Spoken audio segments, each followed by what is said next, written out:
한 절 말씀, 신약 346조 디모데후서 4장 21절 말씀입니다. 우리 함께 한 목소리로 봉독하시겠습니다. 너는 겨울 전에 어서 오라. 으블로와 부데와 리노와 글라우디오와 모든 형제가 다 내게 문안하느니라. 아멘. 자, 오늘도 하나님의 은혜와 축복이 우리 성도님들 모두에게 함께하기를 주의 이름으로 축원드립니다. 오늘 말씀의 제목은 겨울 전에 그렇습니다. 12월 같은 11월입니다. 분위기라든가 우리 그 시간 속에는 12월 같은데 분명히 11월 마지막 날입니다. 이제 겨울에 초입에 들어섰습니다. 저는 이 주제로다가 설교를 여러 번 했습니다. 근데 여러분들에게 또 오늘 이 설교를 하는 것은 그만큼 우리가 이 겨울을 준비해야 되기 때문에 다시 한번 말씀을 선포합니다. 겨울 전에 그렇습니다. 사도 바울이 지금까지 사명을 감당하기 위해서 온갖 고난과 어려움 가운데도 그 믿음의 길을 잘 달려왔어요. 바울의 현재 모습은 마지막을 앞둔 충성된 사도입니다. 얼마 전에 유명한 배우가 엊그제 별세를 했죠. 그분에게 나라에서 금관 무공 훈장을 주소를 했어요. 그런데 왜 훈장을 그렇게 사후에 이렇게 주소를 할까? 살아생전에 했으면 더 좋지 않았을까? 그런데 사람은 알 수가 없대요. 마지막 정말 죽기까지 꼿꼿하게 그렇게 살아가는 사람이 있는가 하면은 마지막을 앞두고 전혀 다른 길로 가는 그런 사람들이 있다는 거예요. 그래서 그 사람의 최종은 마지막을 어떻게 마쳤느냐, 거기를 봐야 된다는 거예요. 바울의 지금 마지막은 정말 부르심을 바로 앞두고 있는 그런 모습입니다. 그림을 한번 보여주실래요? 바울은 로마 감옥에 2번씩이나 투옥됐습니다. 1차 투옥됐다가 풀려나는데 또 감옥에 투옥됐어요. 2번째 감옥에 들어갈 때는 로마의 네로라고 하는 황제가 있습니다. 여러분들 네로라고 하는 황제는 많이 들어보셨죠? 이 사람 아주 괴팍한 사람이에요. 시인이고 음악가고 그런데 어느 사람들에 의하면 이 사람이 약간 또라이끼가 있어가지고 로마에다 불을 질렀대요. 그런데 이 불이 너무 걷잡을 수 없이 크게 퍼져가지고 로마 시내에 반이 불탔다는 겁니다. 사람들이 난리가 났어요. 엊그제 홍콩에서 고층 빌딩에 불이 붙어가지고 엄청나게 많은 사람들이 희생됐잖아요. 그거와는 비교도 안 될 정도로다가 로마 시내가 완전히 불타버린 거예요. 민심이 흉흉합니다. 그러다 보니까 희생양을 찾는 거예요. 누구가 했다고 범인도 안 잡히고. 그때 마치 떠오르는 게 그리스도인들입니다. 기독교인들이 살과 피를 먹는다고 하고 뭐 이러니까 사람들 가운데는 어떻게 사람이 살과 피를 먹어? 예수님의 성찬식을 오해해가지고 그렇게 말하는 겁니다. 그리고 신흥 종교, 기독교가 들어오면서 여러 가지 제도권에서 밀려나는 사람들이 기독교를 반대하고 박해하고 그런 일에 앞장을 섰습니다. 옳다. 기독교인들을 희생양으로 잡아야 되겠다. 그래서 뭐라고 소문을 냈냐면 기독교인들이 불냈다 이렇게 소문을 냈습니다. 그러면서 기독교인들을 잡아들이는 거예요. 바울도 역시 이렇게 잡아들여가지고 순교에 이르게 되는 겁니다. 마지막을 앞둔 바울의 이와 같이 감옥 안에서 충성된 모습을 보입니다. 외로운 상황 가운데 디모데에게 강한 믿음과 충성을 부탁한 게 디모데 전서, 디모데 후서입니다. 오늘 이 바울의 고백은 먼저 내가 선한 싸움을 끝까지 복음을 위해 싸움을 싸우고 믿음을 지켰다라고 하는 것입니다. 나는 선한 싸움을 싸우고, 선한 싸움은 믿음의 싸움입니다. 진리를 양보하지 않는 그런 싸움이에요. 예수님의 복음을 사람들 가운데는 변질시킨 이단들이 있었습니다. 이것들과 지켜 싸워서 믿음을 지킨 그와 같은 싸움의 승리자였습니다. 그런가 하면은 그가 달려갈 길을 다 달려갔다. 마치 육상 선수가 계주하는 사람이 자기가 완주해야 될 사명을 뛰는 것처럼 자신이 뛰어야 할 믿음의 경주를 잘 달려갔다라고 했습니다. 주님이 맡기신 사명의 길을 완주했다는 거예요. 나의 달려갈 길을 마치고 그렇습니다. 그런가 하면은 그에게는 이제 죽음 앞에서도 흔들리지 않는 평안과 확신이 있었습니다.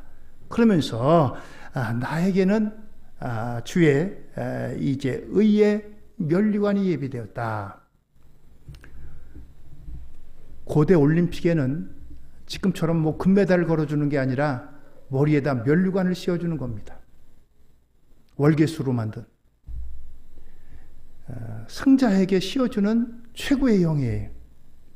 바울은 나에게 내가 이 믿음의 길 선한 싸움 잘 싸우고 갔기 때문에 나를 위해서 면류관이 예비되어 있다. 이렇게 바울이 고백합니다. 바울은 비록 몸은 감옥에 갇혀 있지만 이와 같이 내가 지금 이러한 상태에 있다라고 말하고 있습니다. 디모데후서 4장 7절과 8절입니다. 나는 선한 싸움을 싸우고 나의 달려갈 길을 마치고 믿음을 지켰으니 이제후로는 나를 위하여 의의 면류관이 예비되었으므로 주 곧 의로우신 재판장이 그날에 내게 주실 것이며 내게만 아니라 주의 나타나심을 사모하는 모든 자에게도니라. 할렐루야. 오늘 이 바울 사도뿐만 아니라 주님이 다시 오시는 것을 기다리고 믿음을 지킨 그러한 모든 성도들에게 이 의의 면류관이 예비되어 있다라고 하는 것입니다. 자, 그런데 여기 겨울 전에 뒤에 보면은 어서 오라. 그리고 너가 올 때에 이런 것들을 가져와라. 지금 나에게는 누구만 있다. 누구는 떠나갔다. 누구는 데리고 오라. 이런 여러 부탁의 말이 담겨져 있습니다. 그런데 이 겨울의 의미가 뭐냐? 겨울의 의미는 고난을 상징합니다. 겨울은 고난, 핍박, 영적인 어두움, 시련을 상징하는 그런 계절입니다. 이 바울 사도가 사역하던 시기에 기독교인들에 대한 박해가 얼마나 심했는지 모릅니다. 로마 시내를 불낸 주범으로 기독교인들을 몰아넣고 거기에 많은 사람들이 붙잡혀가지고 사람들 가운데는 순교한 사람도 있고 또 어떤 사람들은 이루 말할 수 없는 고초를 당한 그런 사람도 있어요. 겨울이라고 하는 것은 고난을 말합니다. 핍박을 말합니다. 영적인 어둠과 시련을 말합니다. 바로 이와 같은 시기를 앞두고서 바울이 급하게 당부합니다. 자, 그러면서 긴박하게 초대를 합니다. 겨울 전에 디모데에게 어서 오라. 디모데와 이 바울은 좀 멀리 떨어져 있습니다. 디모데가 오는 것은 배를 타고 와야 돼요. 배를 타고 와야 되는데 겨울이 되면은 배가 항해를 못합니다. 얼어붙기 때문에. 그렇기 때문에 겨울이 돼서 이제 바다가 얼어붙기 전에 빨리 와라. 내가 너를 봐야 되겠다. 너에게 할 말도 있고. 바로 이와 같은 긴박한 초대를 합니다. 겨울은 또한 준비가 필요한 계절입니다. 옛날에는 이제 반양식이라고 했는데 김장을 하기도 하고 그렇죠. 또 옛날에는 연탄도 들여놓고 뭐 쌀도 쟁여놓고 그렇게 해서 겨울을 준비하잖아요. 준비가 필요한 계절입니다. 영적으로 육적으로 준비하지 않으면 겨울은 견디기가 어려운 시기입니다. 이와 같은 이유로 인해서 준비하라라고 하는 이러한 권면이기도 합니다. 겨울을 시인 신달자라고 하는 사람은 계절의 맨 끝이자 한 해의 완성이다라고 했습니다. 겨울을 잘 보내는 것이 곧 한 해의 완성이자 삶의 완성이다라고 이렇게 이야기도 했습니다. 그런가 하면 겨울은 또한 추위와 어둠, 성장의 멈춤을 의미하는 계절이 아니라 다가올 봄을 준비하는, 그래서 내면을 성찰하고 삶의 진정한 의미를 깨닫는 중요한 시간이다라고 하는 것입니다. 이 겨울이 겨울로 끝나는 것이 아니고 봄이 있잖아요. 찬란한 봄을 준비하는 그러한 계절이다라고 하는 것입니다. 우리가 계절이 겨울을 우리 육신적으로는 마지막이라고 할지 모르지만 우리에겐 또한 부활의 소망이 있습니다. 부활의 소망을 안고 살아가는 그러한 계절이라는 것입니다. 영적 겨울을 우리가 그래서 중요하게 여기고 잘 우리가 보내야 된다라고 하는 것입니다. 바울 사도가 사역하는 가운데 특별히 바다 한가운데서 엄청나게 어려운 일을 만난 경우가 있어요. 사도행전 27장에 보면 유라굴라라고 하는 폭풍을 만났습니다. 원래 이때가 겨울이기 때문에 바울은 로마로 가는 배 이제 선장이라든가 배 주인에게 우리 조금 더 시간을 보내고 우리 봄이 되면 갑시다 이렇게 얘기했어요. 그랬더니 선장 그리고 또 선주가 그 사람들은 어떻게 하든지 한 번이라도 배를 더 움직여야지 돈을 버는 사람들이, 그 사람들은 바울의 말을 무시했습니다. 당신이 뭘 아냐고. 우리는 배에 대해서 잘 아는 사람이라고. 우리는 여기서 잔뼈가 굵은 사람이라고. 배 보내도 돼. 배가 띄워졌어요. 바울을 싣고 또 거기다가 죄수들을 싣고 또 거기다가 여러 가지 이제 보내는 물건들을 싣고 떠나는데 중간에 유라굴라라고 하는 광풍을 만났습니다. 우리로 말하면 태풍을 만난 거예요. 그래서 거의 죽을 뻔한 그런 일이 일어났습니다. 사도행전 7장 14절입니다. 얼마 안 되어 섬 가운데로부터 유라굴라라고 하는 광풍이 크게 일어나니 27장 14절 그리고 27장 15절 배가 밀려 바람을 맞추어 갈 수 없어 가는 대로 두고 쫓겨가다가, 옛날에는 배가 돛단대 도세대 의지해서 갔잖아요. 광풍을 만나가지고 배가 요동을 치는 거예요. 바로 이러한 상황을 말합니다. 27장 18절 이하입니다. 우리가 풍랑으로 심히 애쓰다가 이튿날 사공들이 짐을 바다에 풀어버리고 사흘째 되는 날에 배의 기구를 그들의 손으로 내버리느니라. 여러 날 동안 해도 별도 보이지 아니하고 큰 풍랑이 그대로 있음에 구원의 여망마저 없어졌더라. 얼마나 풍랑이 심했는지 배에 싣고 있던 짐들을 다 버리는 거예요. 그래야지 배가 좀 가벼워져 가지고 풍랑을 이겨나갈 수 있기 때문에. 이 가운데서 이제 바울이 하나님께서 주신 주의 말씀으로 하나님께서 이 배가 깨지긴 하지만은 우리들은 한 사람도 생명을 보존할 것이다. 그래서 배가 안전하게 접안을 하고 나중에 다 생명을 건집니다. 이러한 일이 바울의 사역 가운데 있었어요. 이 풍랑이 일어난 게 언제냐? 바로 겨울이라는 거예요. 겨울이처럼 바울에게는 이러한 과거의 경험이 있는 계절입니다. 그래서 겨울 전에 어서 오라라고 하는 거예요. 자, 그러면서 바울의 부탁이 있습니다. 바울의 부탁 몇 가지가 있습니다. 그러면서 바울이 자기 주변에 있는 사람들, 그리고 또 있었던 사람들, 있었던 일들, 이와 같은 것들을 말합니다. 바울이 자신에게 오라고 부른 사람이 있습니다. 그 사람이 바로 디모데입니다.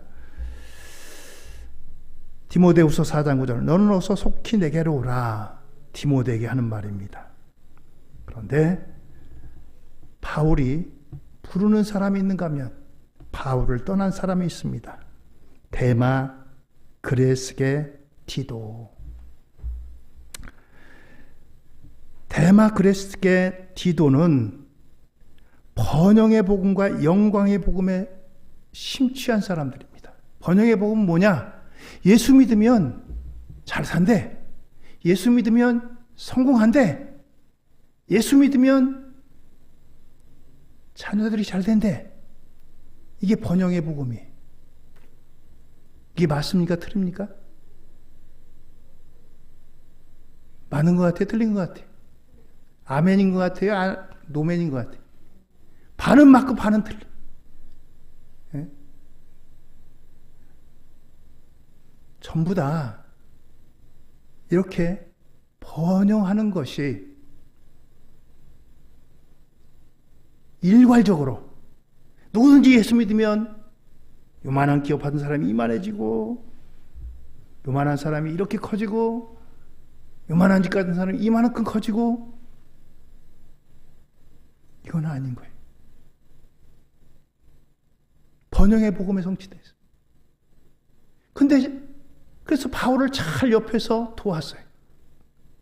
바울 옆에서 돕기도 했고 함께 일도 했고 그러는데, 이거는 예수 믿는 게 나중에 핍박이 오고 환란이 오고 그러니까 이거 아닌가 보다. 아이고 내가 잘못 들어왔나 보다. 그래서 떠난 거예요. 데마는 이 세상을 사랑해 나를 버리고 데살로니가로 갔고, 그레스게는 칼라디아로 갔고, 디도는 달마디아로 갔고, 이게 번영의 복음, 또 영광의 복음, 여기에 심취한 결과예요. 하나님께서 그 사람이 필요하면 하나님께서 쓰시는 도구로 다 그 사람을 축복해 주셔요. 일관적으로 다 번영을 이루고 영광에 이르고 그와 같은 것은 아니라는 거예요. 기억하세요, 여러분들.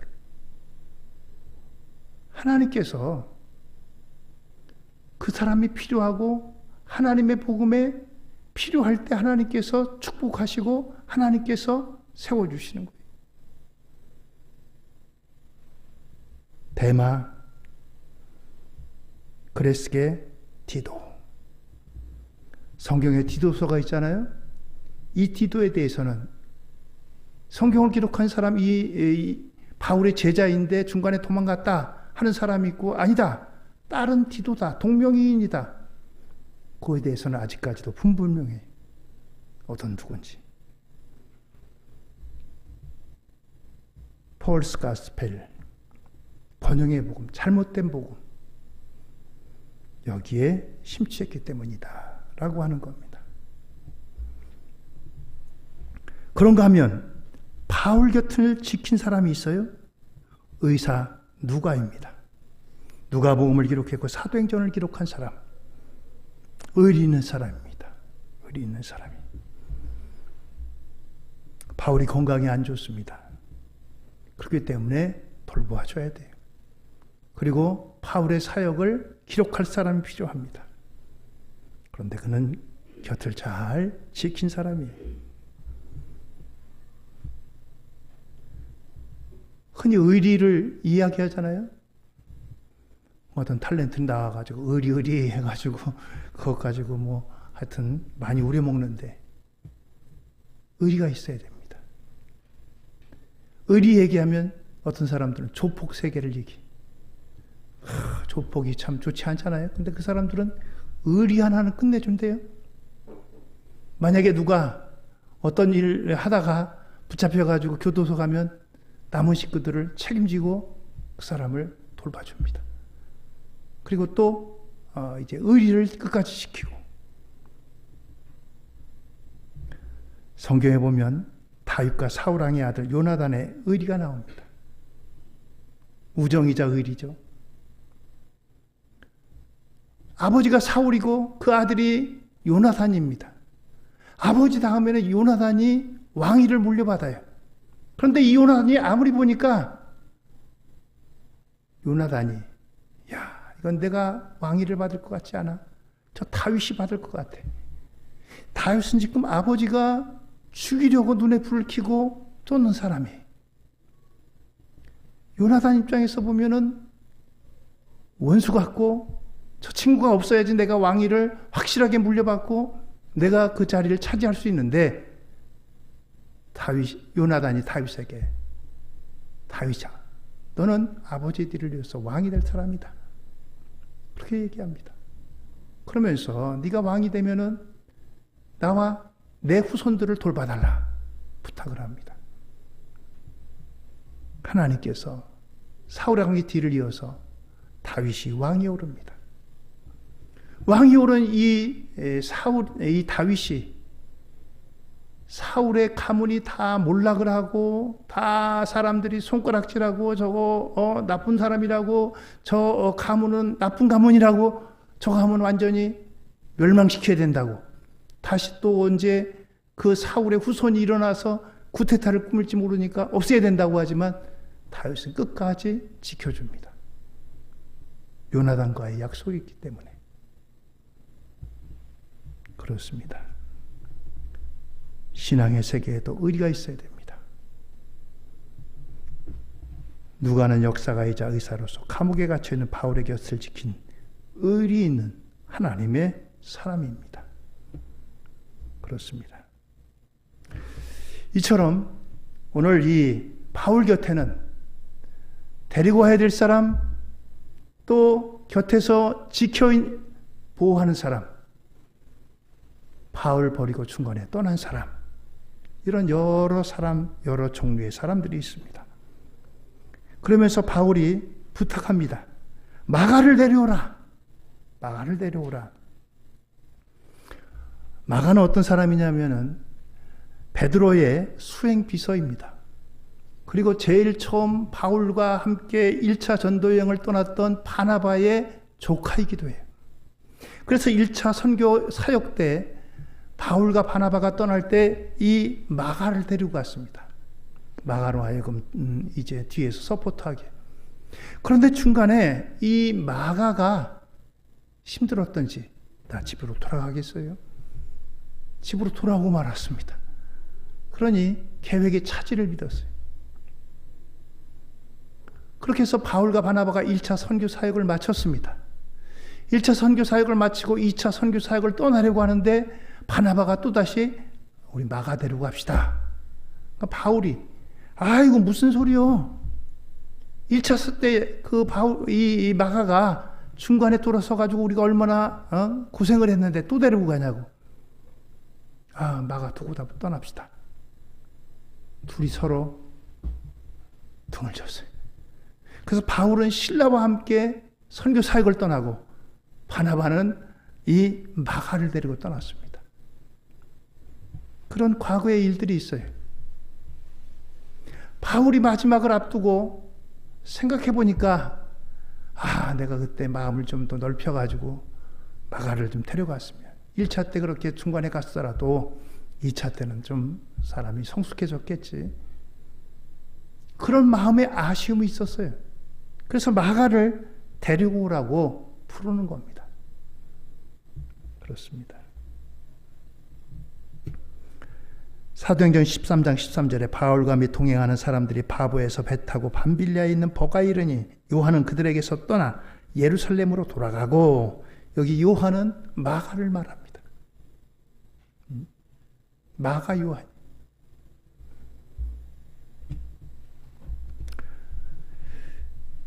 그래서 이와 같이 바울과 바나바의 1차 선교 사역 중 조수 역할을 한 마가가 중간에 포기하고 예루살렘으로 돌아간 전례가 있었기 때문에 바울이 이와 같이 마가를 데리고 오라, 마가를 불렀던 거예요. 그렇습니다. 오늘 우리가 살아가는 이와 같은 세월 속에 어떤 사람이 이제 죽음을 앞둔 사람들에게 아마 질문을 드렸던 것 같아요. 삶에 뭐가 가장 후회스럽습니까? 그랬더니 내가 막혀있던 사람과 화해하지 못한 것들이 참 내가 후회된다. 그런 것들을 남겼대요.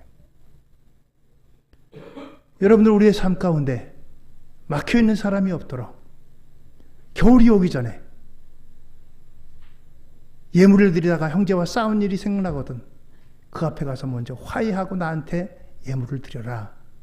주님 말씀하시잖아요. 먼저 여러분들 화해로다 푸시는 우리 모두가 되기를 주의 이름으로 축원드립니다. 바울은 이와 같이 마가를 데려와라. 마가 막힌 게 있는데 내가 풀어야 되겠다. 그렇습니다. 그래서 질문이, 나는 과연 어떤 사람인가? 바울의 곁에 남겨져 있는 사람, 떠난 사람, 데리고 와야 될 사람, 나는 어떤 사람인가? 영적인 질문을 던지고 여기에 답할 수 있기를 바랍니다. 오늘 이 바울의 부탁에 담긴 영적인 메시지가 있습니다. 신앙 공동체 연대입니다. 신앙 공동체는 함께 서로 힘을 모아야 되는 겁니다. 함께 하는 겁니다. 어떤 사람이 아이고 교회가 여러 가지 문제도 많고 난 교회 싫어, 나 혼자 예수 믿고 그러면 되지 뭐 교회 꼭 가야 돼. 하나님께서 그렇게 하라고 하실 것 같으면 교회를 주실 일이 없어요. 그냥 너 골방에 들어가서 혼자 열심히 기도하고 성경 보고 기도하고 그렇게 신앙생활 하라 그러지. 하나님이 교회 주신 것은 함께 모여서 신앙의 공동체를 이루라 라고 하는 것입니다. 초대교회의 모습이 이렇습니다. 사도행전 2장 44절 45절입니다. 믿는 사람이 다 함께 있어 모든 물건을 서로 통용하고 또 재산과 소유를 팔아 각 사람의 필요를 따라 나눠주며. 그렇습니다. 초대교회의 모습입니다. 서로 함께 하는 겁니다. 연약한 자를 서로 돕고 상부, 상조하는 겁니다. 그것이 바로 이 겨울을 앞두고 우리가 해야 될 그러한 일들 가운데 하나입니다.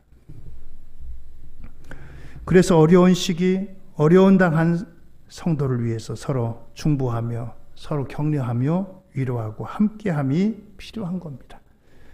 전도서 4장 12절에 한 사람이면 패하겠거니와 두 사람이면 맞설 수 있나니 세 겹줄은 쉽게 끊어지지 아니하느니라. 그렇습니다. 한 겹, 두 겹은 끊어집니다. 그러나 세 겹은 끊어지지 않습니다.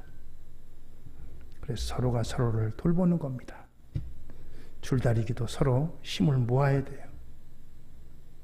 세 겹줄은 끊어지지 않습니다. 그리고 또한 서로를 부르는 삶입니다. 우리도 영적 겨울을 준비하며 서로를 부르고 격려해야 됩니다. 데살로니가전서 1장 3절에 너희 믿음의 역사와 사랑의 수고와 우리 주 예수 그리스도에 대한 소망의 인내를 우리 하나님 아버지 앞에서 끊임없이 기억함이니. 데살로니가 교회에 이러한 믿음의 수고 또한 사랑의 믿음의 역사, 사랑의 수고, 그리스도에 대한 소망의 인내가 있었기 때문에 이와 같이 데살로니가 교회가 믿음을 잘 지켰던 것입니다. 갈라디아 6장 2절에 너희가 짐을 서로 지라 그리하여 그리스도의 법을 성취하라. 오늘 저와 여러분들이 함께 그리스도의 법을 성취하기 위해서 짐을 지고 서로가 하나 되는 우리 모두가 되기를 주의 이름으로 부탁을 드립니다. 마지막으로 겨울을 준비하라. 영적 각성과 삶의 준비입니다. 겨울 전에 어서 오라는 초대는 곧 영적 준비를 촉구하는 외침인 것입니다. 요한복음 9장 4절에 때가 아직 낮이면 나를 보내신 이의 일을 우리가 하여야 하리니 밤이 오리니 그때는 아무도 일할 수 없느니라. 그렇습니다. 낮에는 일할 수 있지만 밤이 되면 일할 수가 없습니다. 우리 육신이, 우리 마음이, 우리 환경이 일할 수 있는 때가 있습니다. 하나님께서 주신 일할 기회, 바로 그때가 오늘인 것입니다. 분명히 언젠가는 일할 수 없는 날이 우리에게 다가옵니다. 그렇기 때문에 겨울을 준비해서 힘써서 일하라. 전도서 3장 1절입니다. 범사의 기한이 곧 천하만사가 다 때가 있나니, 때가 있습니다. 하나님께서 주신 기회, 일할 때, 그때가 바로 오늘인 것입니다. 그러기 위해서는 삶의 변화를 갖고 우리가 겨울을 앞서 살아가야 됩니다. 에베소 4장 22절에 보면 너희는 유혹의 욕심을 따라 썩어져가는 구습을 따르는 옛사람을 벗어버리고 오직 너희와 심령이 새롭게 되어 하나님을 따라 의와 진리와 거룩함으로 지으심을 받은 새 사람을 입으라. 그렇습니다. 오늘 저와 여러분들이 유혹의 욕심을 따라 썩어져가는 옛사람을 벗어버리고 새 사람으로 옷 입고 부르심에 힘있게 달려가시고 충성 다하는 우리 모두가 되기를 바랍니다. 마지막으로 날마다 십자가를 지고 끝까지 견디는 신앙의 자세가 필요한 것입니다. 누구든지 자기 십자가를 지고 나를 따르지 않는 자도 능히 내 제자가 되지 못하리라. 자기 십자가 있다는 거예요. 하나님이 주신 십자가 잘 감당해서 주님 앞에 잘했다, 충성된 종이다, 내가 너에게 10골 권세를 허락하겠다, 내가 너에게 이것을 맡기겠다. 오늘 저와 여러분들이 겨울을 앞두고서 나의 신앙을 점검하고 겨울을 준비하는 지혜로운 하나님의 사람들 되어지시기를 예수님 이름으로 축원드립니다. 할렐루야. 기도하시겠습니다.